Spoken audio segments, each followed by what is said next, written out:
Hello students, आज आपण study करतोय ट्रिग्नोमेट्रिक फंक्शन, ज्याच्यामध्ये एक्सरसाइज 3.1 आपली कंप्लीट झाली आहे. आपल्याला 3.2 स्टार्ट करायची आहे, पण त्या स्टार्ट करण्यासाठी जो काही बेसिक पार्ट लागणार आहे तो आज आपण आजच्या लेक्चरमध्ये बघणार आहोत, ज्याच्यामध्ये आपल्याला solution of triangle, solving triangle, sine cosine, projection rule ह्या सगळ्याचा स्टडी करायचा आहे. डिटेलमध्ये आपण या सगळ्या गोष्टींचा स्टडी करणार आहोत. साइन कोसाइन आणि प्रोजेक्शन रूलचा आपण थेरम वाईज त्यांचा डिटेल स्टडी करणार आहोत आणि मग एक्सरसाइज 3.2 स्टार्ट करणार आहोत.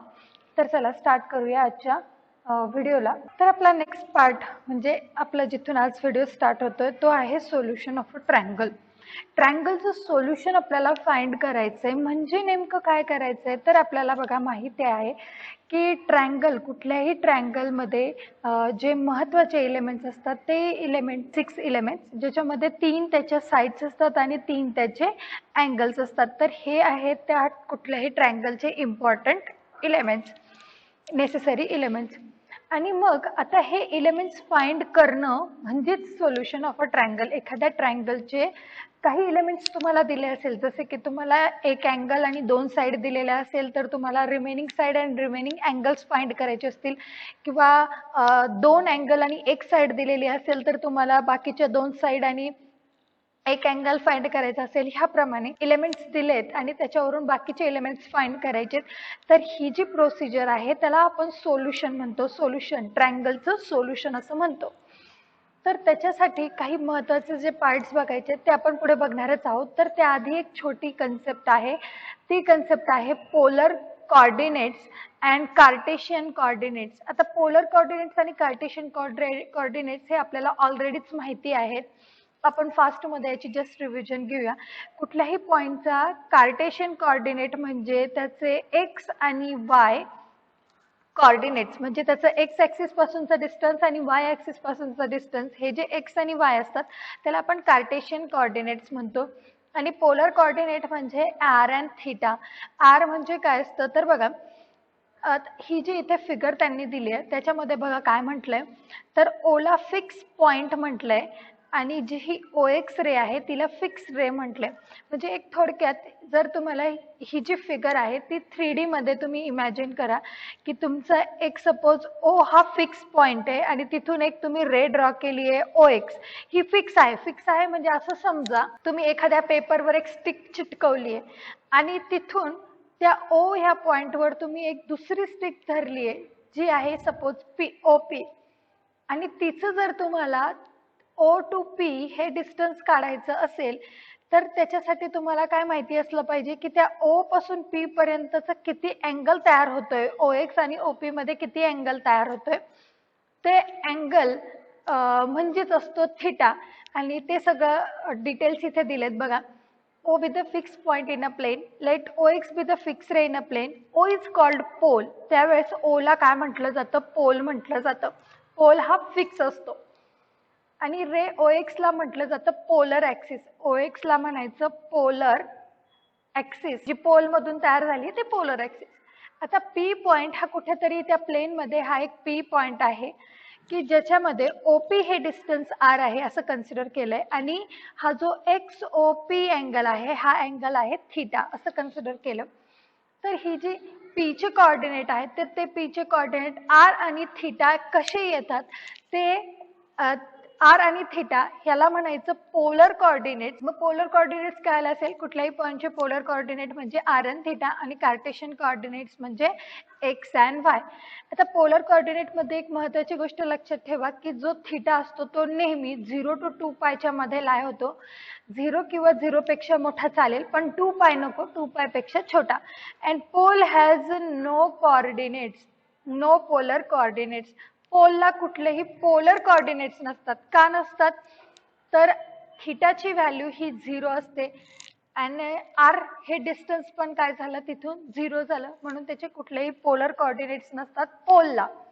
ठीक आहे. आता एक्स आणि कार्टेशियन कोऑर्डिनेट आणि पोलर कोऑर्डिनेट याच्यामध्ये काय रिलेशनशिप आहे तर ही रिलेशनशिप आपल्याला बघायची आहे, पोलर कोऑर्डिनेट आणि कार्टेशियन कोऑर्डिनेट. तर बघा तीच जी वरती आता आपण फिगर बघितली होती तीच फिगर जर आपण फक्त काय केली, हीच फिगर आपण जर एक्स आणि वाय प्लेन मध्ये ड्रॉ केली म्हणजे जो OX होता तो O जो आहे तो आपण जर इथे आपल्या ओरिजिन वर O फिक्स केला, OX रे म्हणजेच तुमची एक्स ऍक्सिस झाली, तर समजा इथे हा तो P पॉइंट आहे जो R थिटा आहे.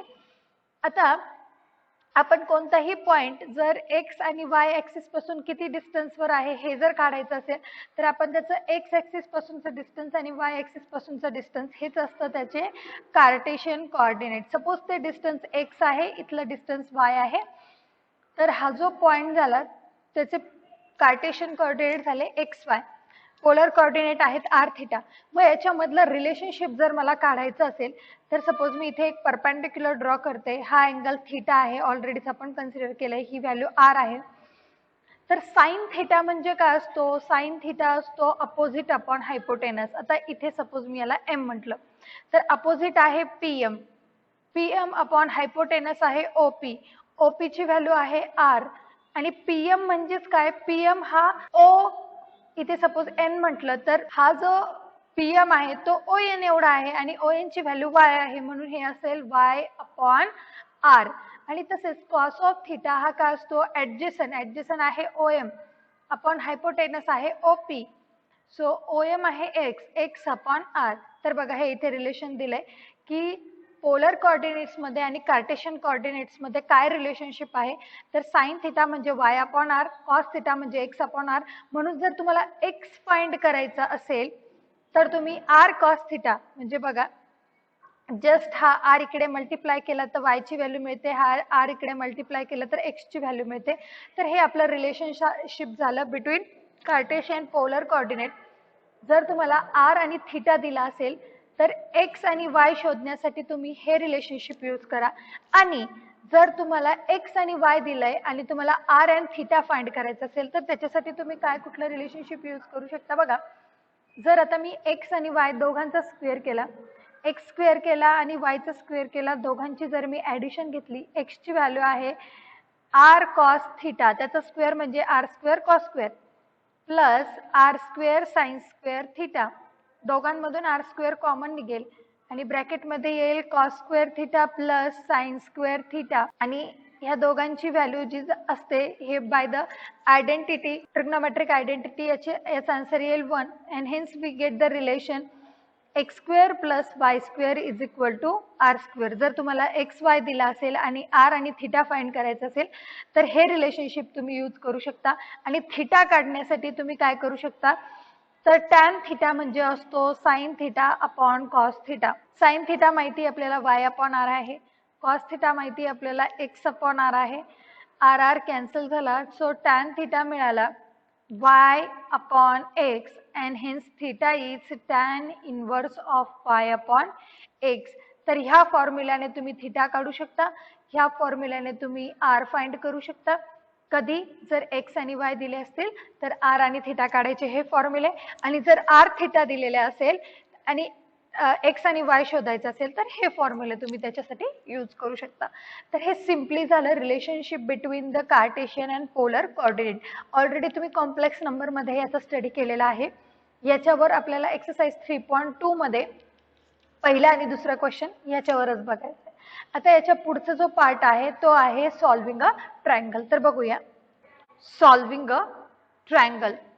तर सॉल्विंग अ ट्रायंगल जे मी तुम्हाला सुरुवातीला सांगितलं तोच सगळा बेसिक पार्ट इथे मेन्शन केलेला आहे की 3 sides and 3 angles are called the elements of triangle. If we have certain set of 3 elements of a triangle in which at least one element is a side, then we can determine other 3 elements of the triangle. To solve a triangle means to find unknown elements of a triangle. We using the 3 angles of a triangle we can't solve it, at least one side should be known. म्हणजे बघा काय म्हटलं की जर तुम्हाला एखाद्या ट्रायंगलचं solution find करायचं जर असेल तर त्याच्यासाठी तुम्हाला मोस्ट इम्पॉर्टंट आहे की ॲट लिस्ट वन साइड तरी त्या ट्रायंगलची माहितीच असली पाहिजे, तर आणि तरच तुम्ही बाकीचे एलिमेंट्स फाइंड करू शकता. म्हणजे एक साइड दिली असेल, 2 अँगल दिले असतील तरी चालतील, 2 साइड दिले असेल, 3 साइड दिले असेल तर चालेल, पण कमीत कमी एक साइड तरी आपल्याला माहितीच असावी लागते. त्याच्याशिवाय आपण त्या ट्रायंगलचे अदर एलिमेंट्स फाइंड करू शकत नाही. आता एक युज्युअल नोटेशन म्हणून त्यांनी सांगितलंय की आता इथपासून पुढे आपला जो काही ट्रिग्नोमेट्रिक फंक्शन मध्ये आपण ट्रायंगलवर क्वेश्चन्स बघणार आहोत त्याच्यामध्ये जनरली तुम्हाला हेच नोटेशन्स यूज करायचे. सपोज हा जर ट्रायंगल ए बी सी असेल तर ए ह्या अँगल समोरची साइड ही स्मॉल ए कन्सिडर करायची, बी या अँगल समोरची साइड स्मॉल बी कन्सिडर करायची, सी या अँगल समोरची साइड स्मॉल सी कन्सिडर करायची. तर बघा इथे नोटेशन म्हटलंय लेंथ ऑफ बीसी, बीसी ची लेंथ आहे ए, सी ए ची लेंथ आहे बी आणि ए बी याची लेंथ आहे सी. तर प्रत्येक ठिकाणी तुम्ही हे नोटेशन आता लक्षातच ठेवायचं की जिथे जिथे आपण सोल्युशन फाइंड करणार आहे ट्रायंगलचे तिथे हेच नोटेशन घ्यायचे. ए च्या समोरची साइड ए, बी च्या समोरची साइड बी आणि सी च्या समोरची साइड सी. आता हे सोल्युशन्स फाइंड करण्यासाठी ट्रायंगलची सोल्युशन म्हणजे ट्रायंगलचे एलिमेंट्स फाइंड करण्यासाठी आपल्याला काही रूल्स यूज करायचे जे ट्रिग्नोमेट्रिक फंक्शनचा यूज करून आपल्याला ते सॉल्व्ह करायचे. मग पहिला जो रूल आहे तो आहे दी साइन रूल. म्हणजे ट्रायंगलचे एलिमेंट्स फाइंड करण्यासाठी आपण साइन ह्या ट्रिग्नोमेट्रिक फंक्शनचा यूज करणार आहोत म्हणून ह्या रूलला म्हटलं जातं साइन रूल. ट्रिग्नोमेट्रिक फंक्शन साइनचा यूज आपल्याला याच्यासाठी करायचा आहे. तर थेरम काय आहे बघा, रूल काय सांगतोय, in a triangle A B C A upon sine A, B upon sine B, C upon sine C is equal to 2r where r is the circumradius of a triangle A B C. तर आता बघा circumradius म्हणजे काय असते, circumradius of a triangle. Circumradius म्हणजे काय, the measure of a radius of a circle that circumscribes the triangle. याचा अर्थ बघा तुम्ही 10th मध्ये असं बघितलं होतं की ट्रायंगलच्या आत एक सर्कल काढू शकता किंवा त्याच्या बाहेरून पण तिन्ही पॉइंट वरून ट्रायंगलचे तिन्ही पॉइंट मधून पास होणाराही सर्कल तुम्ही काढतात किंवा त्या तिन्ही साइडचे मिड पॉइंट जॉईन करणारा देखील तुम्ही सर्कल ड्रॉ करू शकता. ह्या दोन्ही मध्ये सिमिलरिटी काय की हा जो पॉइंट आहे ओ हा ह्या ट्रायंगलच्या तिन्ही पॉइंट पासून इक्वल डिस्टन्स वर असतो आणि त्यावेळेला हे जे डिस्टन्स आहे त्याला आपण म्हणतो radius of that triangle, circumradius of that triangle which is denoted by r. तर आता आपल्याला जे हे प्रूव्ह करायचे ते प्रूव्ह करण्यासाठी आपल्याला काय करायचं बघा इथे प्रूफ दिलंय. तर लेट एडी इज पर, आता आपण एक त्याच्यासाठी एक फिगर कन्सिडर केली आहे. त्यांनी इथे जी आपल्याला फिगर दिली आहे बघा, फिगर मध्ये काय केलंय इथे ए पॉइंट घेतला आहे, एक ट्रायंगल तयार केला ए बी सी, ए मधून परपेंडिक्युलर काढली बी सी वर, त्याला आपण नाव दिलं डी. आपण शिकलो की ए च्या समोरची साइड ए घ्यायची म्हणजेच length of B C is A, C च्या समोरची साइड सी आणि बी च्या समोरची साइड बी. असं हे एक प्रिपरेशन ह्या ट्रायंगल ए बी सी चा आपण करून घेतलंय.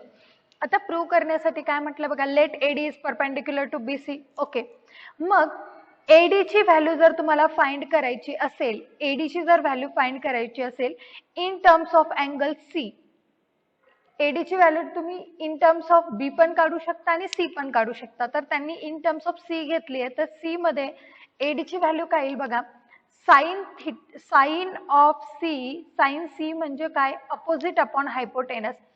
अपोजिट आहे एडी अँड हायपोटेनस आहे एसी. एसी ची व्हॅल्यू आहे एडी आपण तसंच ठेवूया आणि एसी ची व्हॅल्यू आहे B. So value of AD is equal to B sine C. आपल्याला हा रूल प्रूव्ह करून दाखवायचा आहे. म्हणजे A upon sine A, B upon sine B, C upon sine C हे जे तिन्ही रेशो आहेत ते इक्वल आहेत आणि प्रत्येक रेशोची व्हॅल्यू 2r येते, हे आपल्याला प्रूव्ह करून दाखवायचं आहे. तर त्याच्यासाठी त्यांनी एडी काढला, एडी ची व्हॅल्यू आहे बी साइन सी. ही झाली एडी ची व्हॅल्यू. मग ट्रायंगलचा एरिया कसा फाइंड करता येतो, कुठल्याही ट्रायंगलचा जर ह्या ट्रायंगलचा जर एरिया फाइंड करायचा असेल तर आपण काय करतो, जी परपेंडिक्युलर साइड आहे तिचं मल्टिप्लिकेशन आणि ज्याच्यावर तो परपेंडिक्युलर ड्रॉ केलाय त्या दोघांचं मल्टिप्लिकेशन त्याला 1/2 ने डिवाइड करतो. So area of triangle ABC is 1/2 into BC into AD. But AD इथे आपण AD आपण फाइंड केला, AD ची व्हॅल्यू आहे B sin C आणि BC ही पूर्ण लेंथ ऑफ BC होता A. So A into BC sin C हा झाला एरिया ऑफ ट्रायंगल AB. हा 2 इकडे गेला तर 2 times area of triangle ABC आणि तो मिळाला AB इंटू साइन C, याला इक्वेशन 2 म्हणूया. सिमिलरली तुम्ही ह्याच ट्रायंगलचा एरिया, जसं मी A मधून परपेंडिक्युलर ड्रॉ केली तसंच हीच फिगर तुम्ही B वरून परपेंडिक्युलर इथे ड्रॉ करून पण ट्राय लिहू शकता. तसंच C मधून परपेंडिक्युलर ड्रॉ करून पण तुम्ही ही एरिया ह्या ट्रायंगलचा फाइंड करू शकता. जर B मधून परपेंडिक्युलर ड्रॉ केला तर एरिया मिळेल तुम्हाला AC इंटू साइन B, आणि जर C मधून परपेंडिक्युलर ड्रॉ केला तर एरिया मिळेल BC इंटू साइन A, असं ह्याप्रमाणे आहे. आणि मग फर्स्ट, सेकंड आणि थर्ड ह्या तिन्ही वरून आपल्याला काय म्हणता येईल, हे सगळेही, हा सेकंड असेल, हा असेल आणि हा असेल, हे तिन्ही एरिया ऑफ द ट्रायंगल आहे. तिन्ही आपल्याला इक्वेट करता येतात. म्हणून आपण असं म्हणू शकतो की पहिले साइन A घेतला म्हणजे साइनचा अँगल पहिले घेतला, कारण आपल्याला इथे साइन आहे दिलेला आधी. म्हणून BC into sine A is equal to, त्याच्यानंतर B अँगल कुठे आहे बघा, इथे आहे, म्हणजेच AC sine B is equal to AB sine C. आता जर मी या सगळ्याला ABC ने डिवाइड करून टाकलं, इथे ABC ने, इथे ABC ने आणि इथे पण ABC ने जर डिवाइड केलं, इथला AB इथला AB कॅन्सल झाला, इथला AC इथला AC कॅन्सल झाला, इथला BC इथला BC कॅन्सल झाला, म्हणजे मिळाला sine A upon A, sine B upon B and sine C upon C. ह्या व्हॅल्यूज मला मिळाल्या. ठीक आहे, हे बघा इथे दिले. आता याचा मला रेसिप्रोकल पण घेता येतो. जर हे तिन्ही रेशो इक्वल असतील तर त्यांचा रेसिप्रोकल पण इक्वल असेल. म्हणून त्यांचा जर मी रेसिप्रोकल घेतला तर मला हे इक्वेशन मिळालं. याला त्यांनी इक्वेशन 1 म्हटलंय. आता फक्त आपण साइन रूल प्रूव्ह करायचा आपल्याला. त्याच्यासाठी जो आपण पार्ट करतोय त्याच्यातला आपला बघा, त्याच्यामधला आपला इतका पार्ट कंप्लीट झाला की A upon sine A, B upon sine B, C upon sine C हे तिन्ही रेशो इक्वल आले. फक्त त्याची व्हॅल्यू 2R आहे, एवढं आपल्याला आता काय करायचंय, प्रूव्ह करून दाखवायचंय की त्याची ही व्हॅल्यू काय येते, 2R येते. एवढं आपल्याला त्याच्यामध्ये प्रूव्ह करून दाखवायचं आहे. इथपर्यंतचा प्रूफ तुम्हाला समजला असेल. सिम्पली काय केलं फक्त की एक A मधून परपेंडिक्युलर ड्रॉ केला, D तो पॉइंट घेतला, AD ची व्हॅल्यू फाइंड केली इन टर्म्स ऑफ C. तर ती व्हॅल्यू येते, कशी फाइंड केली बघा, साइन C म्हणजेच अपोजिट अपॉन हायपोटेनस, त्याच्यावरून AD ची व्हॅल्यू आपण शोधून काढली. आणि एरिया ऑफ ट्रायंगल म्हणजे 1/2 into perpendicular side into perpendicular into base of perpendicular. तर ह्या दोघांचं जर आपण मल्टिप्लिकेशन घेतलं तर आपल्याला मिळालं 2 टाइम्स, हा 2 इकडे मल्टिप्लाय केला तर 2 times area of triangle is AB into sine C. आणि सिमिलरली जर B मधून केला, C मधून परपेंडिक्युलर ड्रॉ केला तर येणारे जे बाकीचे जे दोन क्वांटिटीज आहेत ते प्रूव्ह करायची गरज नाही, सिमिलरली म्हणून तुम्ही लिहू शकता. आणि मग हे सगळेही तिन्ही हे काय आहेत, एरिया ऑफ अ ट्रायंगलच आहेत. म्हणून तिन्ही आपण इक्वेट करू शकतो. इक्वेट केलं, ABC ने डिवाइड केलं आणि आलेला जो रेशो होता त्याचा जस्ट आपण काय घेतला, रेसिप्रोकल घेऊन टाकला. त्याच्यामुळे आपल्याला इक्वेशन 1 मिळालं. आता आपल्याला ह्याची व्हॅल्यू 2R येते हे प्रूव्ह करायचंय. ह्या प्रत्येक रेशोची व्हॅल्यू 2R येते हे प्रूव्ह करायचंय. त्याच्यासाठी त्यांनी पुन्हा एक फिगर इथे ड्रॉ केली आहे बघा. काय म्हटलंय, to prove each ratio is equal to 2R. आपल्याला इच रेशो 2R आहे हे प्रूव्ह करायचंय. As the sum of the 3 angles is 180, at least one of the angle of the triangle is not right angle. आपल्याला माहिती आहे ट्रायंगलच्या तिन्ही अँगलची addition 180 degree येते. त्याच्यामधला कमीत कमी एक तरी अँगल हा 90 डिग्रीचा नको, कारण जर दोन जर 90 डिग्रीचे अँगल झाले तर थर्ड, कारण तिन्हीची मिळून ऍडिशन 180 असते, त्यातले जर दोन 90 झाले तर तिसरा अँगल येणारच नाही, असं होणं शक्य नाही. तर त्याच्या 3 अँगल पैकी एक अँगल 90 डिग्रीचा चालतो. ठीक आहे. आता त्यांनी काय म्हटलंय की suppose A is not right angle. आता हा जो आपल्याला 90 डिग्रीचा नको आहे तो आपण असं कन्सिडर केला की हा जो A आहे तो 90 डिग्रीचा नाहीये, असं आपण कन्सिडर केलं. आता A मधून एक डायमीटर ड्रॉ केली AP आणि ती जिथे सर्कलला मीट होते त्याला नाव दिलं P पॉइंट. ठीक आहे. म्हणजे थोडक्यात A पासून आपण हा O काय आहे तो सर्कम सेंटर आहे ह्या ट्रायंगलचा, आणि तिथून काय केलं, एक सर्कल ड्रॉ केलं बाहेरून, जेणेकरून ABC हे या सर्कलवर येतील तिन्ही पॉइंट आणि हा ट्रायंगल काय होईल त्या सर्कलच्या आतमध्ये लाय होईल. आणि मग जी ही डायमीटर आहे AP ती AP 2R एवढी येते हे आपल्याला प्रूव्ह करायचंय. तर आता बघा AP is equal to 2R and triangle A C P हा ट्रायंगल जो आहे ए सी पी हा जो ट्रायंगल आहे is a right angle triangle. हा ट्रायंगल जो आहे तो राईट अँगल आहे ए सी पी हे आपण कन्सिडर केलं. ठीक आहे. त्याच्यामुळे काय होतं बघा, angle ABC and angle APC are inscribe in the same arc. हे पण तुम्ही 10th मध्ये स्टडी केलंय की जर समजा एकाच आर्क मध्ये दोन अँगल असतील तर त्या दोन्ही अँगलचं मेजरमेंट हे सेम असतं. तर एबीसी बघा, म्हणजे एबीसी हा जो अँगल आहे हा आणि एपीसी म्हणजे एपीसी हा जो अँगल आहे हा, हे दोन्ही अँगल एकाच आर्क मध्ये आहे. कोणती आर्क? सपोज ती ए बी पी सी ही जी आर्क दिसते ह्या एकाच आर्क मध्ये हे दोन्ही अँगल आहेत, म्हणून ह्या दोन्ही अँगलचं मेजरमेंट जे असेल ते इक्वल असेल. म्हणून त्यांनी म्हटलंय बघा, measure of angle ABC is equal to measure of angle APC. Angle जर समजा मला मेजर ऑफ अँगल एपीसी मला काढायचं असेल, APC major of angle APC, तर एपीसी काढण्यासाठी म्हणजे आपण जर समजा साइनच्या फॉर्म मध्ये आपल्याला जर लिहायचं असेल तर साइन पी काय लिहिता येईल? Sine P is opposite upon hypotenuse. तर अपोजिट आहे आपली बी म्हणजेच एसी अँड अपॉन हायपोटेनस आहे आपली एपी. पण आपण एपी काय कन्सिडर केलं? 2r कन्सिडर केलं. सो साइन पी आपल्याला मिळाला B upon 2r. Opposite upon hypotenuse जर घेतलं ह्या अँगल साठी, जर मी साइन ऑफ पी जर फाइंड केला तर तो येतो बी अपॉन 2r. ठीक आहे. पण साइन पी हा कशाच्या इक्वल आहे? साइन पी हाच साइन ऑफ बी च्या इक्वल आहे. का इक्वल आहे? कारण बीचं मेजरमेंट, एबीसीचं मेजरमेंट आणि एपीसीचं मेजरमेंट इक्वल आहे, म्हणून त्यांचे साइन रेशो पण काय असतील? इक्वल असतील. आणि ह्या एपीसीचा जो साइन रेशो आला तो बी अपॉन 2r आला, तोच साइन रेशो कुणाचा असणार आहे? साइन बी चा पण, बी अँगल साठी पण तोच साइन रेशो असणार आहे. म्हणून sine B is equal to B upon 2r, ज्याच्यावरून 2r ची व्हॅल्यू काय काढता येईल? जर हा 2r इकडे गेला आणि हा बी साइन बी इकडे आला तर आपण असं म्हणू शकतो 2r is equal to B sine B.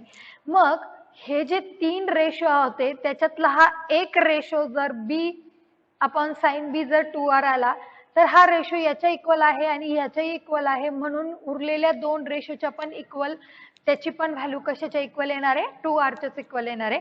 So from 1 and 2 we can write a upon sin a, b upon sin b is equal to c upon sin c is equal to 2r.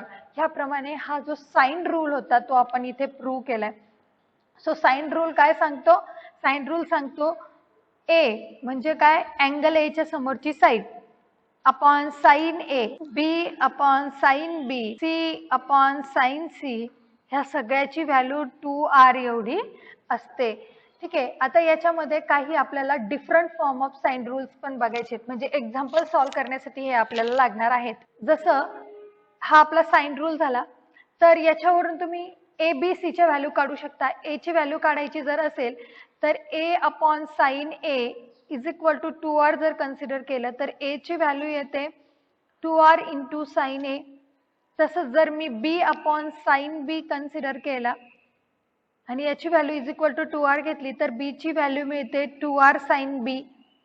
And similarly third one, जर तुम्हाला ए B C शोधायचे असतील आणि angle A B C तुम्हाला दिलेले असतील तर त्याच्यासाठी तुम्ही ही नोट यूज करू शकता. याला नोट्स म्हटलं तरी चालेल, इम्पॉर्टंट नोट आहेत, एक्झाम्पल सॉल्व्ह करण्यासाठी लागणार आहेत. किंवा आता ह्या सगळ्याचा जर मी रेसिप्रोकल घेतला पुन्हा, म्हणजे ए साइन ए अपॉन ए, बी साइन बी अपॉन बी, साइन सी अपॉन सी जर केलं तर 1 अपॉन 2r मिळेल. आणि 1 अपॉन 2r ला जर समजा मी एक व्हेरिएबल कन्सिडर केलं के, तर तशी देखील तुम्हाला हे साइन रूल काय करता येतो? यूज करता येतो. आता अजून बघा, समजा मी यातले हे जे 2 रेशो आहेत ते 2 रेशो जर इक्वेट केले, A upon sine A, B upon sine B, याच्यावरून मला काय करता येईल? Cross multiplication, A sine B is equal to B sine A असं लिहिता येतं. Similarly C sine B is equal to B sine C लिहिता येतं. C sine A is equal to A sine C असंही मला रिलेशनशिप शोधता येतं. हे सगळं आपण साइन रूल वरूनच लिहितोय. किंवा हे पुन्हा कसं लिहिता येणार? हे बघा, जर हा बी इकडे घेतला आणि हा साइन सी इकडे घेतला तर a अपॉन बी याची व्हॅल्यू साइन ए अपॉन साइन बी अशीही लिहिता येते. तसंच बी अपॉन सी ची value sine B upon sine C अशीही लिहिता येते. हे काही त्याचे मॉडिफिकेशन्स आहेत, साइन रूल मध्ये केलेले मॉडिफिकेशन आहेत जे आपल्याला एक्झाम्पल सॉल्व्ह करण्यासाठी लागणार आहेत. तर हे 4-5 मॉडिफिकेशन आपल्याला लक्षात ठेवायचे. हा झाला साइन रूल. म्हणजे जर ट्रायंगलचे एलिमेंट फाइंड करण्यासाठी तुम्ही साइन ह्या ट्रिग्नोमेट्रिक फंक्शनचा यूज जर केला तर हे झाले साइन रूल. तसाच कॉस जर फंक्शनचा यूज केला तर तो आहे कोसाइन रूल. जर तुम्ही कॉस फंक्शनचा यूज करत असाल ट्रायंगलचे एलिमेंट्स काढायला तर तो जो रूल आहे त्याला म्हटलं जातं कोसाइन रूल. सो आपला सेकंड रूल आहे कोसाइन रूल. आता तो प्रूव्ह करण्यासाठी काय केलंय बघा, किंवा तो रूल काय ते बघा. In a triangle ABC A square is equal to B square plus C square minus 2bc cos A. तसंच बी स्क्वेअर ची value C square plus A square minus 2ca cos B. तशी C square ची value A square plus B square minus 2ab into cos C. आता हा rule लक्षात कसा ठेवायचा बघा. ए स्क्वेअर जर साइड असेल तर उरलेल्या दोन साइड कोणत्या, त्या इक्वल टू मध्ये लिहायच्या, त्यांची ऍडिशन लिहायची स्क्वेअर करून. ए स्क्वेअर ची व्हॅल्यू आपण हा पहिला रूल कसा लक्षात ठेवायचा ते सांगते बघा. जर ए स्क्वेअर इज इक्वल टू असेल तर कोसाइन रूल काय सांगतं, उरलेल्या दोन साइड कोणत्या बी आणि सी, दोघांची ऍडिशन घ्या, मायनस करा, 2 लिहा, दोघांचा प्रोडक्ट लिहा बी सी. आता बी आणि सी सोडून उरलेला कॉसचा जो अँगल असेल तो असेल कॉस ए. इथला जो ही जी साइड आहे त्याचा अँगल इथे लिहायचा असतो कॉस ए. तसं जर समजा बी स्क्वेअर ची व्हॅल्यू काढायची असेल तर बी जर घेतला तर उरलेल्या दोन साइड कोणत्या ए आणि सी. तुम्ही ए आधी लिहिला काय सी आधी लिहिला काय काही फरक पडत नाही. A square plus C square minus 2ac आणि बी चा अँगल इथे लिहायचा कॉस ऑफ बी. तसं सी स्क्वेअर ची व्हॅल्यू जर शोधायची असेल तर उरलेल्या दोन साइड ए square plus B square minus 2ab आणि सी चा अँगल इथे लिहायचा कॉसच्या फॉर्म मध्ये कॉस ऑफ सी. तर ह्याप्रमाणे तुम्ही हे रूल लक्षात ठेवू शकता. तर कोसाइन रूल लक्षात ठेवण्याची ट्रिक तुम्हाला कळाली असेल. जी साइड काढायची आहे ना त्याच्या बाकीच्या उरलेल्या दोन साइडचं स्क्वेअर करून ऍडिशन करा, मायनस करा, पुन्हा 2 टाइम्स दोघांचा प्रोडक्ट घ्या आणि इथे जी साइड असेल त्याचा कोसाइन अँगल इथे तुम्ही समोर लिहायचा. हे झाले कोसाइन रूल, 3 कोसाइन रूल. तर यातला एकच आपण प्रूव्ह करणार आहे फर्स्ट वन आणि सिमिलरली म्हणून आपण बाकीचे दोन लिहून टाकणार आहे. अगदी सोपं प्रूफ आहे कोसाइन रूलचं. साइन रूल पेक्षा अगदी सोपं आहे कोसाइन रूलचं प्रूफ. त्याच्यासाठी त्यांनी काय केलं बघा, take A as a origin. म्हणजे जो ट्रायंगल होता ना, ट्रायंगल ए बी सी जो होता त्यांनी असं कन्सिडर केलं की ए हा घेतला ओरिजिनवर म्हणजे याच्यातून तुम्ही एक्स आणि वाय ऍक्सिस ड्रॉ करायच्या आणि त्याच्यामध्ये ही वाय ऍक्सिस आणि ही एक्स ऍक्सिस आणि ए म्हणजे आपला घ्यायचा ओरिजिनवर पॉइंट घ्यायचा ए, म्हणून ए चे कोऑर्डिनेट्स होतील 0 0. आता आपल्याला माहिती की सी च्या समोरची साइड सी, ए च्या समोरची साइड ए आणि बी च्या समोरची साइड बी अस. म्हणून ह्या बी चे जे कोऑर्डिनेट्स असतील ते काय असेल, ए टू बी डिस्टन्स सी आहे म्हणून सी 0 हे बी चे कोऑर्डिनेट झाले. फक्त सी चे कोऑर्डिनेट्स फाइंड करणं इम्पॉर्टंट आहे आणि हे समजणंही खूप महत्त्वाचं आहे की हे कोऑर्डिनेट्स कसे आले. तर जर समजा मी सी मधून एक परपेंडिक्युलर ड्रॉ केला इथे, ठीक आहे, इथे त्याला नाव देते पी मनाने. हे कोऑर्डिनेट कसे आले ते मी सांगते हा. हे आपल्या प्रूफ मध्ये नाहीये, डायरेक्ट तुम्ही हे कोऑर्डिनेट लिहिले तरी चालतात, पण ते कसे आले ते मी समजून सांगते. तर मी काय केलं, इकडे एक परपेंडिक्युलर केला, इकडे एक परपेंडिक्युलर केला. तर एपी, आता जर समजा मी कॉस ऑफ ए काढला, कॉस ए म्हणजे काय असतो, ऍडजसंट अपॉन हायपोटेनस. ऍडजसंट आहे एपी अपॉन हायपोटेनस आहे AC आणि AC म्हणजेच काय आहे बी. तर cos of A is equal to AP upon B. So value of AP मिळालं B cos A.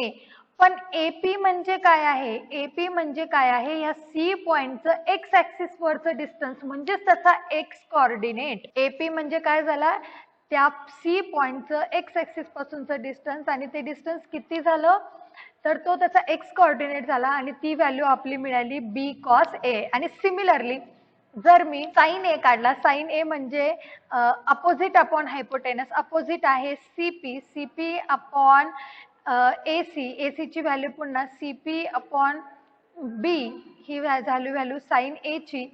So sine ए मिळाला मला, B इंटू साइन ए ही व्हॅल्यू मिळाली CP ची. बट CP काय आहे? CP म्हणजे आहे त्याचं y ऍक्सिस पासूनचं डिस्टन्स, C पॉइंटचं म्हणजेच y कोऑर्डिनेट. ह्याप्रमाणे तुमचे हे x, CP आणि AP हे x आणि y कोऑर्डिनेट झाले. म्हणून C पॉइंटचे जे कोऑर्डिनेट्स येतात ते B cos A आणि B sin A ह्याप्रमाणे येतात. तुम्हाला हे समजणं गरजेचं आहे. हे आपल्याला एक्झाम याच्यामध्ये काहीच काढायची गरज नाहीये. डायरेक्ट हे इथे तुम्हाला मेन्शन केलेलं आहे त्यांनी की C चे कोऑर्डिनेट काय, B चे कोऑर्डिनेट काय, A चे कोऑर्डिनेट काय. ठीक आहे, आपल्याला कोसाइन रूल प्रूव्ह करायचं आहे. तर पहिले कन्स्ट्रक्शन कळलं. कन्स्ट्रक्शन काय केलं? A हा ओरिजिन वर घेतला, x म्हणजे x वर घेतली BC ही साइड, त्याच्यातून the line perpendicular to AB. AB ला परपेंडिक्युलर लाईन म्हणजेच y ऍक्सिस आहे, म्हणून ABC चे कोऑर्डिनेट्स त्यांनी दिले. A चे कोऑर्डिनेट 0 0, B चे कोऑर्डिनेट C0 आणि C चे coordinate B cos A, B sin A. आता आपल्याला पहिला रूल इथे प्रूव्ह करून दाखवायचा आहे. त्याच्यातली मी एक साइड घेतली a स्क्वेअर वरून मी हे सगळं प्रूव्ह करणार आहे. मग a स्क्वेअर जर घेतला, a स्क्वेअर म्हणजेच काय? BC चा स्क्वेअर. a ही व्हॅल्यू कुणाची आहे? BC ची आहे. a स्क्वेअर म्हणजे BC स्क्वेअर. आता इथे डिस्टन्स फॉर्म्युला यूज केला. डिस्टन्स फॉर्म्युला काय सांगतो? जर तुम्ही याला समजा x1 y1 म्हटलं, याला x2 y2 म्हटलं, तर डिस्टन्स फॉर्म्युला आहे distance between BC is under root x1 minus x2 square plus y1 minus y2 चा स्क्वेअर. आणि हे जर स्क्वेअर रूट काढून टाकायचं असेल तर BC square is equal to x1 minus x2 square plus y1 minus y2 चा स्क्वेअर. तर तोच डिस्टन्स फॉर्म्युला इथे अप्लाय केला.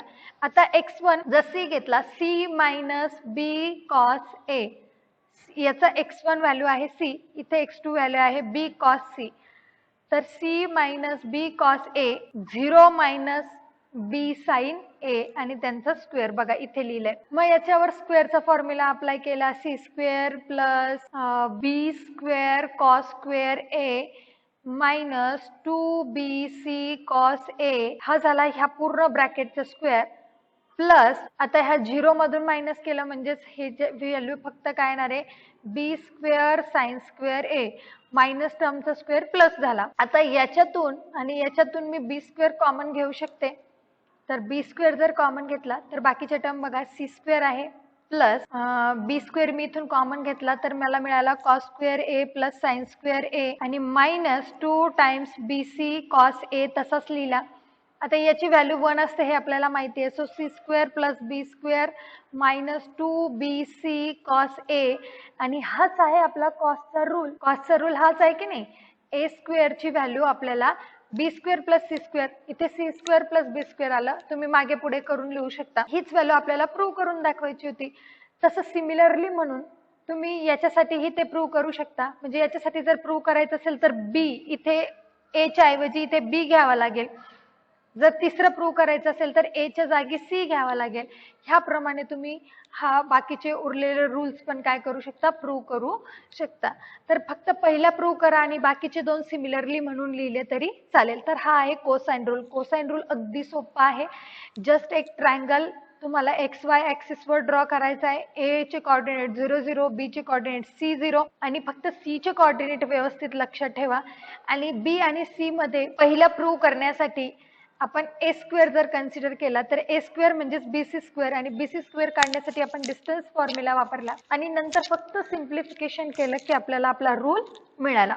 हा अगदी सोपा झाला कोसाइन रूल. त्याचे काही रिमार्क्स खाली दिलेले आहेत. कोसाइन रूल कसा कसा तुम्हाला यूज करता येऊ शकतो? cos A ची जर व्हॅल्यू काढायची असेल, बघा आपला रूल आहे A square is equal to B square plus C square minus 2BC cos A. ह्याच्यावरून जर मला cos A काढायचं असेल तर मला काय करावं लागेल? ह्या व्हॅल्यू इकडे पाठवावं लागेल. ही मायनस व्हॅल्यू इकडे आणा, ही प्लस व्हॅल्यू तिकडे न्या. 2BC cos A is equal to B square plus C square minus हा A स्क्वेअर इकडे आला, मायनस झाला. आणि जर मला cos A काढायचा असेल तर B square plus C square minus A square divided by 2BC. तर हा झाला cos A ची व्हॅल्यू. सिमिलरली cos B ची व्हॅल्यू सिमिलरली कॉस सी ची व्हॅल्यू तुम्ही हा रिमार्क लक्षात ठेवला नाही तरी चालेल. तुम्हाला जर हे तिन्ही कोसाइनचे रूल माहिती असतील तर याच्यावरून तुम्ही कॉस ए, कॉस बी आणि कॉस सी च्या व्हॅल्यू काढू शकता. ठीक आहे, तर हा झाला कोसाइन रूल. आता याच्यानंतरचा तिसरा रूल जो आहे तो प्रोजेक्शन रूल. तो आपला थर्ड रूल आहे प्रोजेक्शन रूल. आता प्रोजेक्शन रूल काय बघा, खूप कन्फ्युजन होत असेल तुम्हाला. साइन रूल, कोसाइन रूल, आता प्रोजेक्शन रूल. आता याचेही पुन्हा 3 फॉर्म्युलेत आपल्याला पाठ करायचे. त्याला ऑप्शन नाही, फॉर्म्युले लक्षात ठेवावेच लागतील. आता प्रोजेक्शन रूल काय सांगतो की एखादा जर ट्रायंगल एबीसी असेल तर ए ह्या साइडची व्हॅल्यू काय येते, ती साइडची व्हॅल्यू येते B cos C plus C cos बी.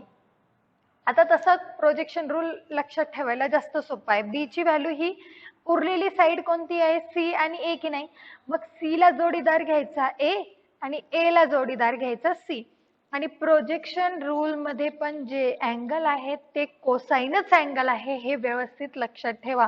फक्त साइन, कोसाइन आणि प्रोजेक्शन रूल दोघांमध्येही कॉस अँगल घेतलेले आहेत, फक्त साइन रूल मध्ये साइन अँगल आहे.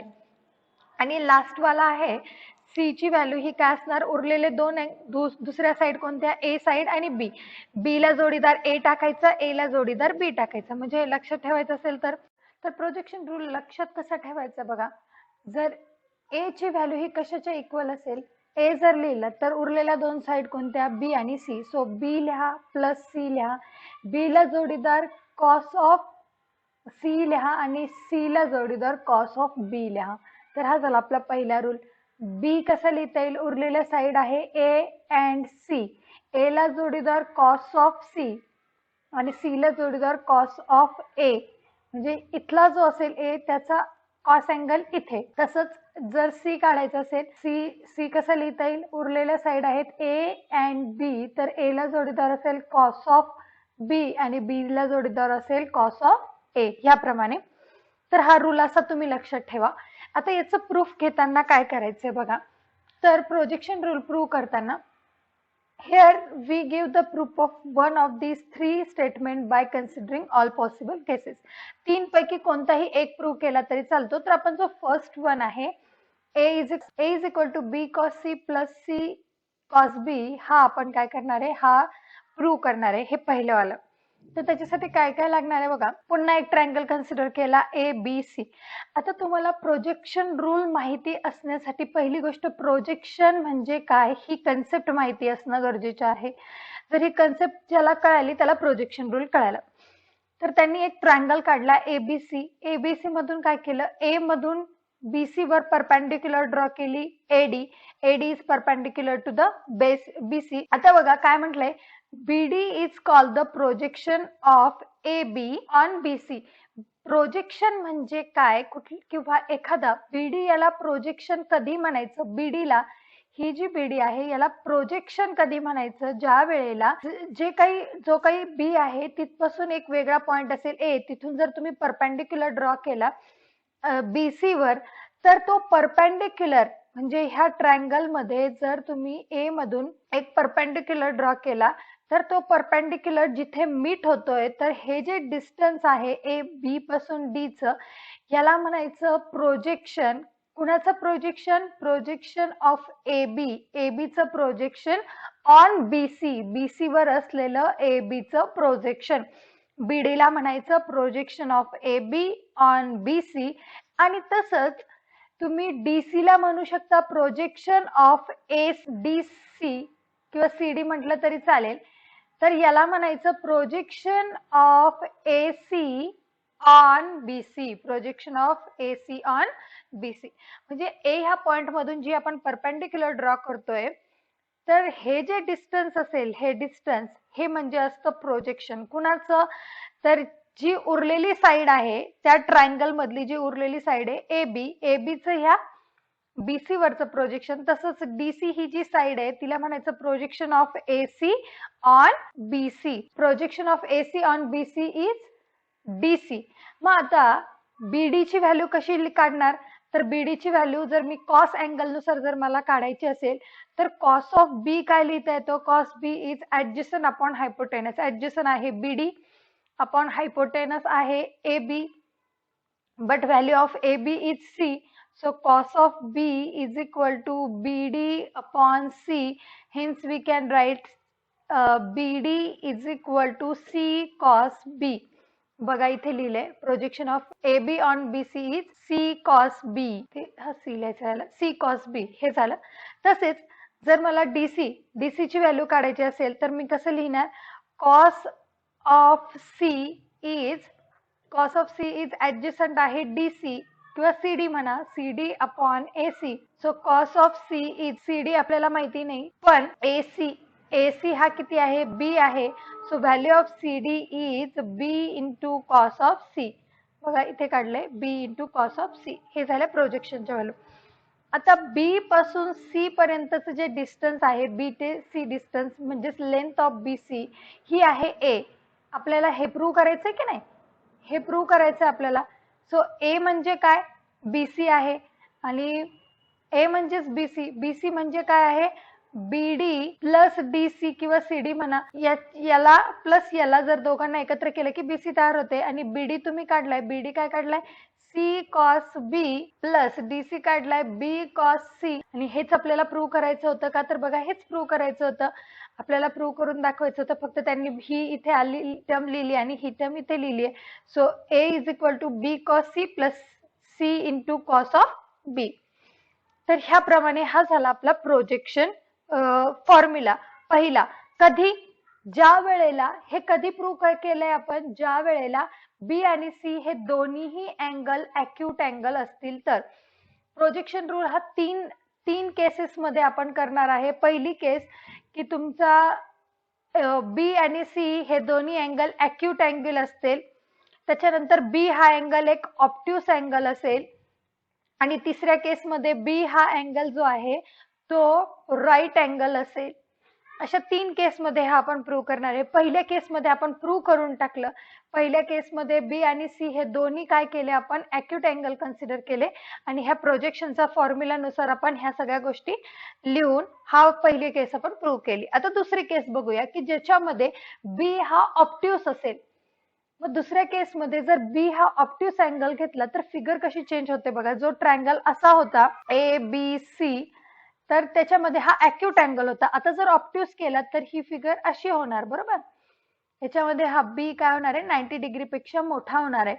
सो आता ह्या केसमध्ये जर आपल्याला प्रोजेक्शन फाइंड करायचं असेल तर जी परपेंडिक्युलर ड्रॉ करावी लागेल, ती कुठे ड्रॉ करावी लागेल, तर ती आपल्याला अशी B च्या बॅक साईडला अशी थोडीशी ड्रॉ करावी लागेल. म्हणजेच आपल्याला हा जो BC आहे तो पुढे वाढवून घ्यावा लागणार आहे, आणि मग तो आपल्याला काय करावं लागेल, ती परपेंडिक्युलर जी AD आहे ती ड्रॉ करावी लागेल. सो आता बघा प्रोजेक्शन जर आता मला ह्या Bचं प्रोजेक्शन जर आता मला फाइंड करायचं, प्रोजेक्शन ABचं प्रोजेक्शन जर मला BC वर फाइंड करायचं असेल तर ते काय येईल, ABचं projection on BC is BD.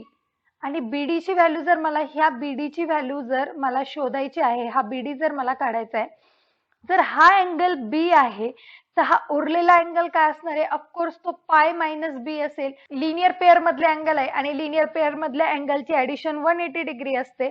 मग या दोघांची ऍडिशन जर 180 असेल तर 180 पैकी जर एक B असेल तर दुसरा हा 180 मायनस B असतो, आणि 180 म्हणजेच पाय. तर हा जो अँगल उरलेला अँगल आहे हा पाय मायनस B झाला.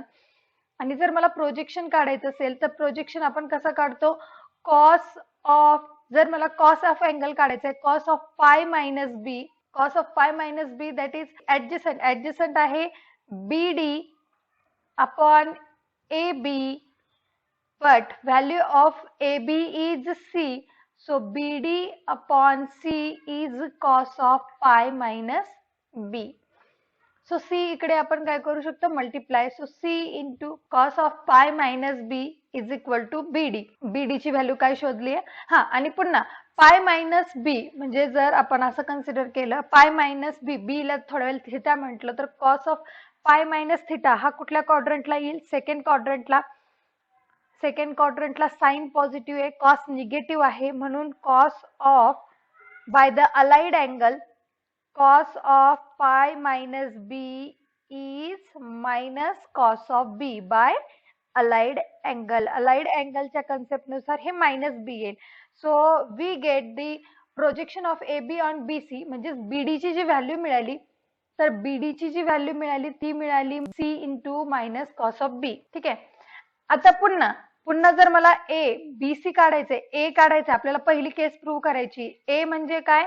Length of BC. A म्हणजे काय? Length of BC. आता BC कसा लिहिता येईल?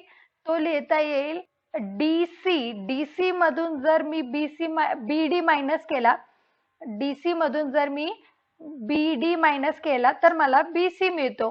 म्हणून DC minus BD. But DC is काय काढलंय? B cos C. आता हे कसं आलं तर ते पण पुन्हा सांगते. हे कसं आलं ही व्हॅल्यू सांगायची राहिली माझी. तर प्रोजेक्शन ऑफ AC चं प्रोजेक्शन ऑन BC काढण्यासाठी जर कॉस ऑफ C अँगल काढला तर कॉस C म्हणजे काय येणार आहे तुमचा? ऍडजसंट आहे DC. आता ही पूर्ण ऍडजसंट घ्यावी लागेल आपल्याला. ऍडजसंट आहे DC अपॉन हायपोटेनस आहे AC ची व्हॅल्यू आहे B. So cos of C is equal to DC upon B. So DC is B cos of C. So ही जी व्हॅल्यू DC ची आली ती ह्याप्रमाणे आली. प्रोजेक्शन काढण्यासाठी फक्त तुम्ही जस्ट काय करा? कॉस अँगल फाइंड करा. कॉस अँगल फाइंड केलं की तुम्हाला प्रोजेक्शन मिळून जाते.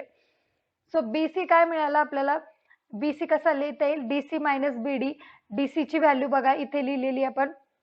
ही इक्वेशन 2 म्हणूया, थोड्या वेळाला इक्वेशन 1 म्हणूया. तर 2 मधून 1 मायनस केला, B cos C मधून minus of C cos B minus केला तर मायनस मायनस प्लस होतं आणि जो आपल्याला रिक्वायर्ड प्रूव्ह करायचं होतं ते आपलं प्रूव्ह झालं. कुठल्या केससाठी? जर B हा ऑक्टिव्स असेल तर. आता शेवटची थर्ड केस उरली की ज्या वेळेला B हा काय असेल? राईट अँगल असेल. राईट अँगल असेल याचा अर्थ काय? की हा जो ट्रायंगल आहे तो असा येईल ABC. आता ह्या केसमध्ये काय होईल? B आणि हा जो D आपण A मधून परपेंडिक्युलर काढत असतो तो B आणि D हे एकाच ठिकाणी येतील. म्हणजे B आणि D हे कोइन्साइड होऊन जातील. मग आणि हा जर B अँगल 90 डिग्रीचा असेल तर कॉस ऑफ 90 डिग्री आपल्याला माहिती की तो 0 असतो. कॉस 90 किती असतो? 0 असतो. तर फक्त ही जी थर्ड केस आहे ती आपण उलटी प्रूव्ह करणार आहे. उलटी म्हणजे काय? की ही साइड आधी घेऊन त्याच्यावरून ही साइड प्रूव्ह करणार आहे आपण. So B cos C plus C cos B याची व्हॅल्यू आपल्याला A प्रूव्ह करायची. आता तसं आपण बघितलं की B हा 90 डिग्री आहे म्हणजेच कॉस ऑफ B म्हणजेच cos of 90 degree and which is equal to 0. म्हणजेच ही व्हॅल्यू झाली 0. मग ही व्हॅल्यू जर 0 झाली तर पुढे फक्त राहिलं काय? B cos of C. B into cos of C. पण B into cos of C म्हणजेच काय? बघ C जर मी कॉस ऑफ C जर काढला तर कॉस C आहे ऍडजसंट आहे BC अपॉन हायपोटेनस आहे AC. आपण शिकलो B अँगलच्या समोरची साइड B, A च्या समोरची साइड A, C च्या समोरची साइड C. सो BC म्हणजे आहे A आणि AC म्हणजे काय आहे? ही आहे value B. So cos of C हा जर B कडे मल्टिप्लाय केला so A is equal to B into cos of C. आणि हे म्हणजेच काय आहे? ही आहे A आणि A म्हणजेच आहे BC. आणि हे ह्या प्रकारे आपण काय केलं? प्रूव्ह करून टाकलं. राईट अँगलचं प्रूव्ह करण्यासाठी खूप सोपं आहे कारण तो B जो आहे तो 90 डिग्री आहे. 90 डिग्री म्हटल्यावर ही व्हॅल्यू तुमची डायरेक्ट 0 होऊन गेली. फक्त B cos C मिळाला. पण B cos C म्हणजेच काय आहे? A आहे. कशावर? तर कॉस अँगल जर तुम्ही काढला तर त्याच्यावरून डायरेक्ट ही व्हॅल्यू काय येते? A मिळून जाते आपल्याला. की फक्त 2 स्टेप मध्ये याचा आन्सर प्रूव्ह होते. खूप सोपं आहे प्रोजेक्शन रूल मध्ये फक्त तुम्ही प्रोजेक्शन म्हणजे काय हे जर तुम्हाला कळालं तर 3 केस मध्ये प्रोजेक्शन रूल प्रूव्ह करायचं आपल्याला. पहिली केस जी आहे त्याच्यामध्ये B आणि C दोन्ही अॅक्यूट अँगल घ्यायचे. त्याच्यानंतर दुसऱ्या केस साठी एक ऑब्ट्यूस अँगल घ्यायचा B आणि थर्ड केस साठी B हा राईट अँगल घ्यायचा. आणि पहिल्या 2 केस मध्ये A is equal to A consider करून आपल्याला B cos C plus C cos B prove करायचं आहे आणि फक्त थर्ड केस साठी आपण राईट हँड साइड करून लेफ्ट हँड साइड प्रूव्ह करणार आहे. चला आपला प्रोजेक्शन रूल. आता याच्यानंतर आपण पुढच्या व्हिडिओमध्ये याच्यावर बेस्ड एक्सरसाइज बघणार आहोत. थँक्यू.